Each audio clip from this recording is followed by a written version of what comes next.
Jacksonville. Jacksonville, Florida, home to nearly 1 million people. A city built on strong military roots and an industrious spirit.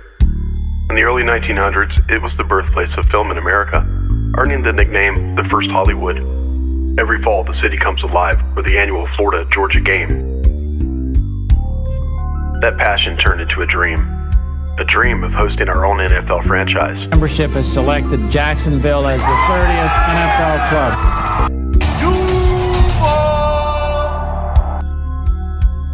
Most cities got one hood, not in Jacksonville.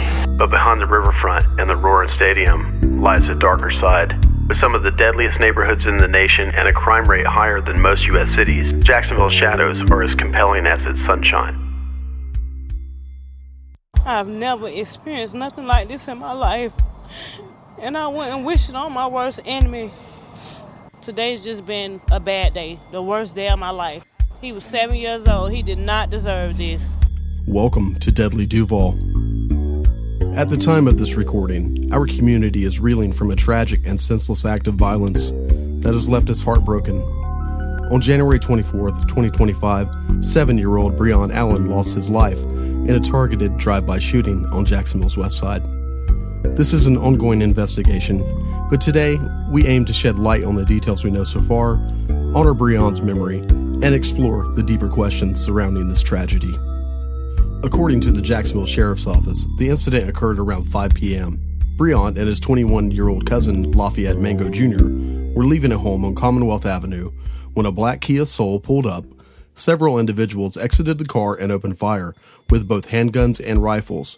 The bullets struck multiple homes, leaving the area shaken, but no additional injuries were reported.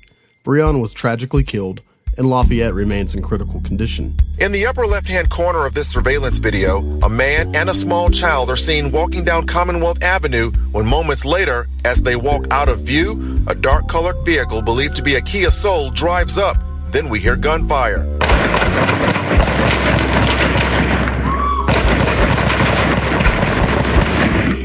He was a happy child, very happy child.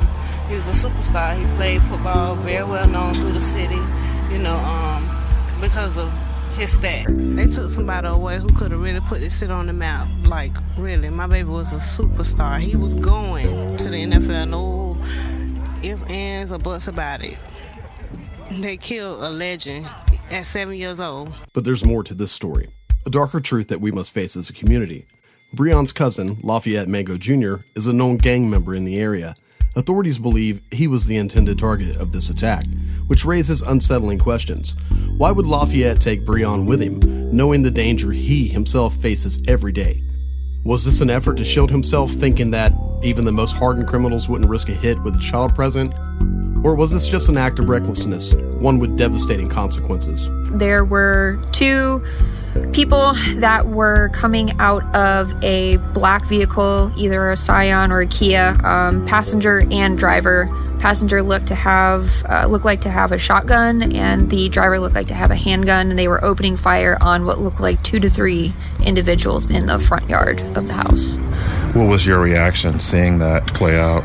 I lived here for almost a year, and I've never seen or heard anything like that, so it was kind of a shock. Of course, I immediately called 911, tried to report everything and get somebody out there. Luckily, before I was even off the phone, there was a sheriff on scene. This case highlights a painful cycle in our community, a cycle where gang affiliations, violence, and silence too often intersect. Will Lafayette cooperate with investigators, or will he stay silent, as so many in our community feel pressured to do? It's a silence born out of fear, mistrust, and sometimes loyalty to a street code that continues to harm us all. This isn't just about one family's tragedy. It's a story that echoes throughout the neighborhoods across the city. A young boy full of promise, taken far too soon. A community grappling with the aftermath of violence. And the lingering question, what are we going to do to stop this from happening again? Now let's explore Lafayette's role in all of this. What's known about his gang ties? Lafayette Mango Jr. has reportedly been associated with a local gang for several years, with law enforcement linking him to previous criminal activities in the area. His connections to gang rivalries likely made him a target in this shooting. These associations highlight a recurring issue where individuals become entrenched in a gang culture, making it difficult to break free without consequences. Did he understand the danger he put Breon in by taking him along? It's hard to say for certain, but it's possible Lafayette underestimated the ruthlessness of those targeting him. He may have thought that by having Breon with him, it would deter an attack, as many gangs have an unspoken rule about harming children. If this was his reasoning, it was tragically flawed, and as attackers clearly prioritized their vendetta over any moral boundaries. On the other hand, it's also possible that Lafayette didn't fully grasp the imminent danger he was in that day, assuming it was safe to take his cousin out with him. Was this shooting planned with disregard for the innocent life involved? The use of multiple assailants, firearms, and the boldness of the attack in broad daylight suggests that this was a calculated move, with Lafayette as the primary target. The attacker's willingness to open fire despite Breon's presence shows an alarming level of disregard for innocent life. It's a chilling reminder of how gang rivalries can escalate to the point where moral lines are completely abandoned. What does this say about the rising boldness of gang activity? This incident highlights a disturbing trend, gang violence becoming increasingly brazen. The attackers felt confident enough to execute a drive-by shooting in broad daylight in a residential area, with no concern for witnesses or collateral damage. This speaks to a lack of fear of law enforcement and a culture where retaliation and domination take precedence over humanity. It also underscores the urgent need for intervention strategies to disrupt this cycle of violence. Why do so many witnesses and victims of gang violence refuse to speak up? The cycle of silence in communities plagued by gang violence is often rooted in fear, mistrust, and survival instincts. Witnesses may fear retaliation if they cooperate with law enforcement, knowing gangs often target those who are perceived as snitches. There's also a hysterical mistrust of police in many communities, where systematic issues and past injustices have created a sense of alienation. Additionally, some may feel hopeless, believing that their information won't make a difference in a system where they perceive as broken. How can the community overcome this to seek justice for Breon? Overcoming the silence requires a multifaceted approach, building trust between law enforcement and the community. Police must work to rebuild relationships with local residents by demonstrating accountability, empathy, and a commitment to justice.